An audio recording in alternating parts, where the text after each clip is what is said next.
E aí, pessoal? Hoje eu quero conversar com vocês sobre a síndrome do impostor.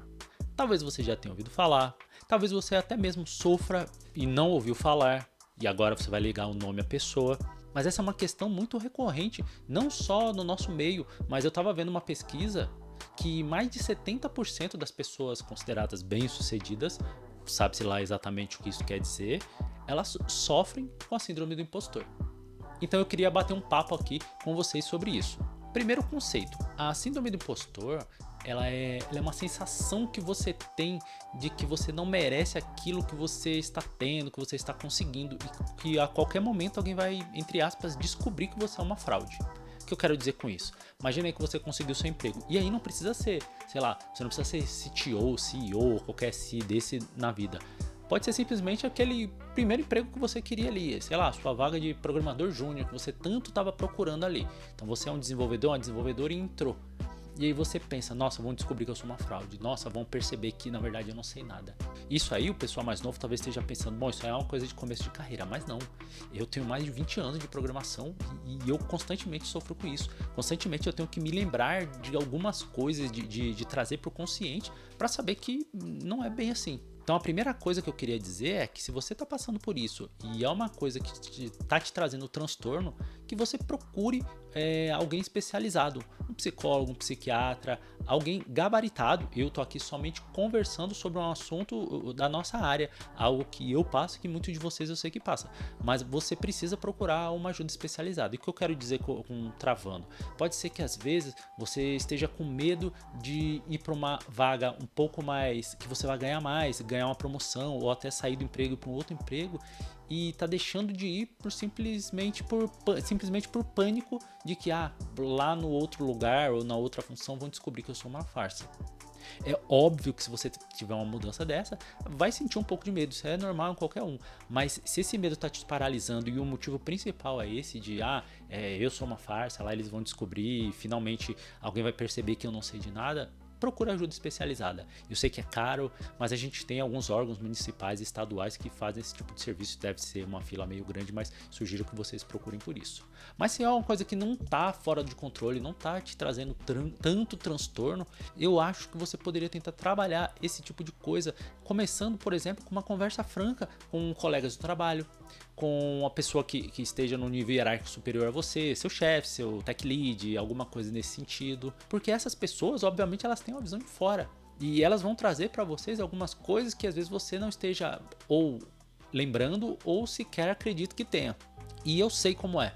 Pode ser que com isso você ainda pense assim, não, mas eu tô enganando eles, eu tô enganando os colegas, eu tô enganando o tech lead, eu tô enganando, sei lá, tô enganando todo mundo. E aí, um tempo atrás, pensando sobre isso, eu tive uma pequena epifania, que você pode usar a síndrome do impostor contra ela mesma. Pensa o seguinte, você não vai ser tão bom ou tão boa em enganar as pessoas por tanto tempo. Então você não é o mestre, a mestra aí da enganação. Então realmente se você tivesse somente enganando as pessoas, elas já teriam percebido. A gente não é tão bom assim em enganar as pessoas por tanto tempo. Eu acho que essa questão está muito ligada também com o efeito Dunning-Kruger. O efeito Dunning-Kruger, falando rapidamente, funciona assim. A gente quando começa a estudar alguma coisa ou ter o primeiro contato com algum assunto, rapidamente a gente acha que entende bastante. Então, sei lá, quando você começou a programar, você fez seu primeiro CRUD lá, que é aquela telinha de incluir, excluir, alterar, etc. Você fez aquilo, você já pensou, bom, agora eu faço a Amazon, agora eu faço um Uber, agora eu construo qualquer coisa. Então vamos dizer que num gráfico, você estava 0 antes de estudar e você aprendeu a fazer o CRUD, você foi, sei lá, para 30.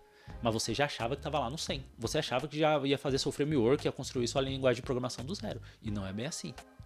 Aí o que acontece? Você começa a estudar mais. Se tudo der certo, você vai perceber que o que você aprendeu, sei lá, é um grão de areia ali numa praia. Só que aí tem um efeito contrário. Digamos que você estava no 30, aí você começou a estudar um pouquinho mais, sei lá, foi pro 40. Tô dando um número aqui aleatório só para vocês terem uma ideia de escala. Então você chegou ali no 40. No 40 você percebeu que tem um caminho muito longo pela frente para estudar. Ao invés de ter uma noção de que você está no 40, você acha que você não sabe nada, você acha que está no 0, menos 10. Aí você começa a se comparar com os outros. Nossa, o fulano que aparece na tela ali, ele é muito melhor que eu. O cara que está trabalhando em X lugar, ele é excelente, etc. E isso vai trazendo para você, talvez, uma ansiedade que cai aí nessa questão da síndrome do impostor. Ou então, quando a gente está simplesmente se comparando com o outro. Você me vê aqui numa tela e talvez por eu estar falando aqui para milhares de pessoas, pelo YouTube, você pensa, bom, esse cara aí manja de tudo. E eu não manjo de tudo. Aí você talvez veja pessoas, obviamente, muito mais famosas que eu aí no universo da programação, e você vai conversar com essas pessoas, e muitas vezes essas pessoas também passam por isso. E essas pessoas muitas vezes também vão te dizer, não, eu não sei isso, minha especialidade é isso, eu me especializei naquilo, mas na verdade o resto aqui eu ignoro, etc. Então isso é muito importante também, você não ficar se comparando. Fazendo um papel de coach motivacional, você pode se comparar com você ontem, mas não se comparar com uma outra pessoa que você não conhece a história de vida, você não sabe quanto tempo essa pessoa gasta estudando, há quanto tempo e exatamente no que ela trabalha. Então eu acho importante trazer esse tipo de coisa, porque a síndrome do impostor é uma coisa que pode atrapalhar muito a gente. E às vezes a gente vai acabar perdendo oportunidades por uma simples besteira, por uma coisa que está aqui dentro da nossa cabeça. Então se você já pensou, já sentiu algo nesse sentido, como eu falei, se for algo que está te causando um transtorno, procure ajuda especializada, se não, procura, às vezes só da gente saber que isso existe, que a gente não está sozinho, que outras pessoas também se sentem assim, então ele também sente que às vezes está enganando os outros, ou que ele não sabe daquilo tudo, sim, eu sinto, muita gente sente, isso é normal, você não está sozinho, você não está sozinha, e às vezes só de saber disso, a gente já ganha um ânimo aí, saber que, bom, talvez realmente seja somente coisa da minha cabeça. Beleza? Então hoje o vídeo foi curto, mas é uma coisa que eu queria já conversar sobre isso um pouco mais, principalmente essa questão aí que eu falei, você não é tão bom assim enganar as pessoas, você não deve realmente estar enganando. O efeito sorte conta, a gente tem que ter sorte, mas a sorte realmente só funciona quando você tem a sorte e você está bem preparado ou preparada para tomar aquela sorte, aquela oportunidade e seguir em frente. Bem, por hoje é isso, você já sabe, curte, compartilha, se inscreve no canal para receber mais vídeos como esse e vejo você no próximo código.